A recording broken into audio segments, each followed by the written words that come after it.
Children, children, children, come here. I want to tell you something magical.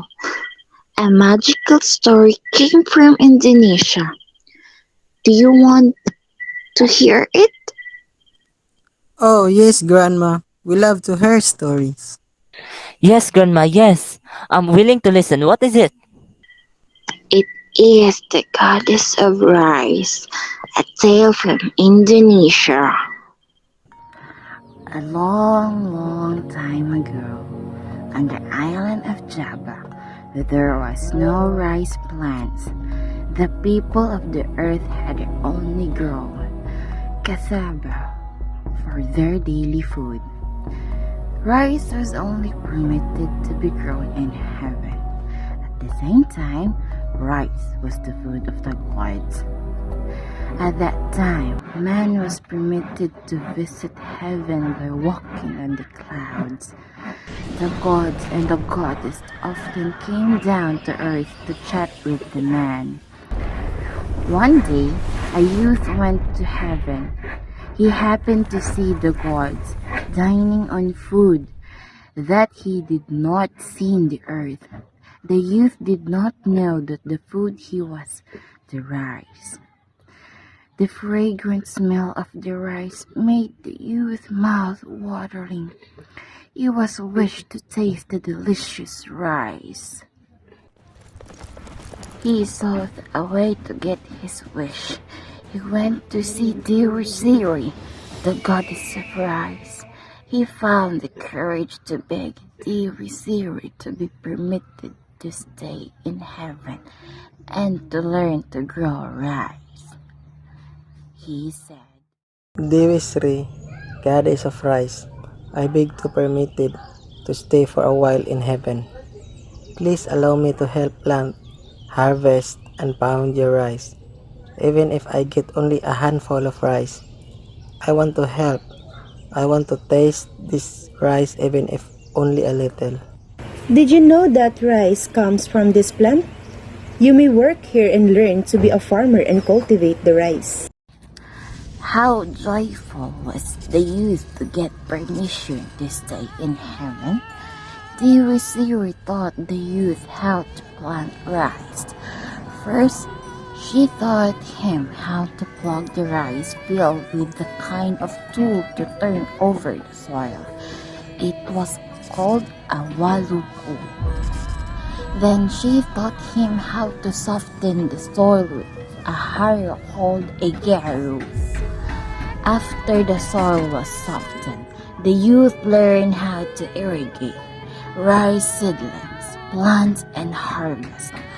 When the rice ripened, the goddess showed him how to cut the stalk using a small palm-held ripping knife called an ani.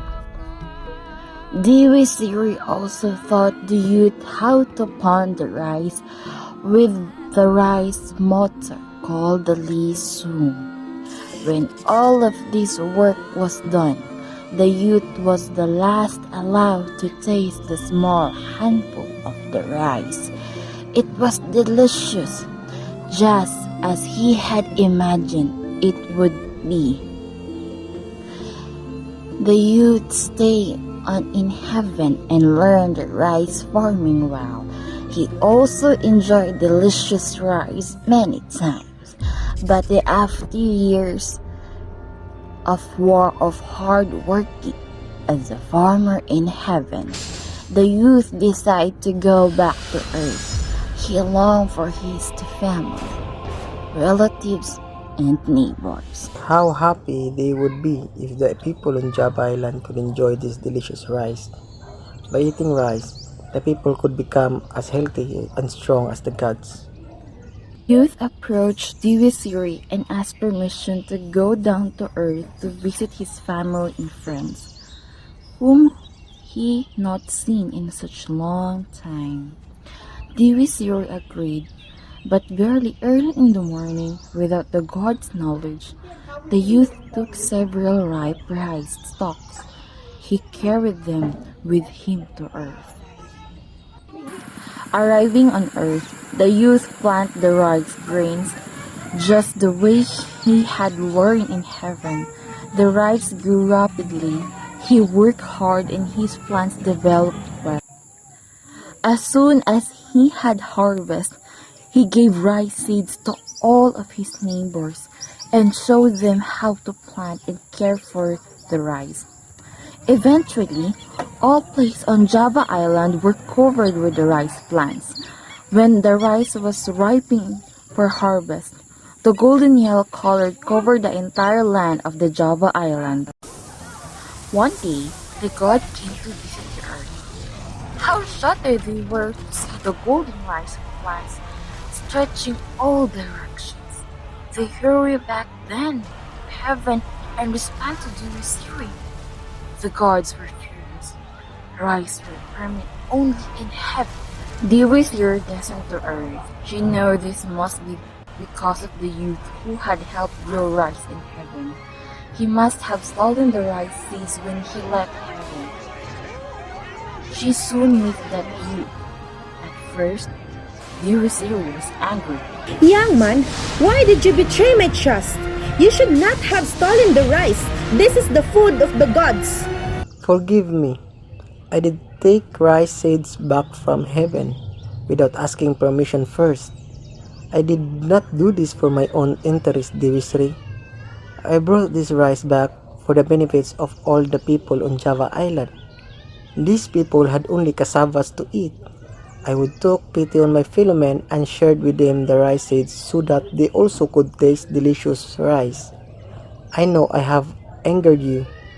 Dewisri, I am willing to accept punishment for what I have done. Dewi's anger subsided. The kind-hearted youth had independent to do something sincere and noble because he thought for the other people. I forgive you. But you should always ask permission first and not take things by stealing. As punishment for this, I will never allow another human to come to heaven, the place where the gods live. You will be allowed to cultivate this rice, but take notice that this rice plant is like my child. Take good care of it, just I have taught you. Irrigate the rice field regularly. We need the wild plants around the rice plants. Fertilize the soil. Harvest carefully with the ani-ani knife so that you don't any grants or damage them. Let the birds also enjoy a bit of the delicious rice. Don't kill them because the birds are beloved animals of the god. If you don't pay attention to my order, I will send you natural disaster to destroy your work. Before Dewi flew back to heaven, she spoke once more. In order to make the rice plants grow best, follow nature rules. Plant the rice at the right time.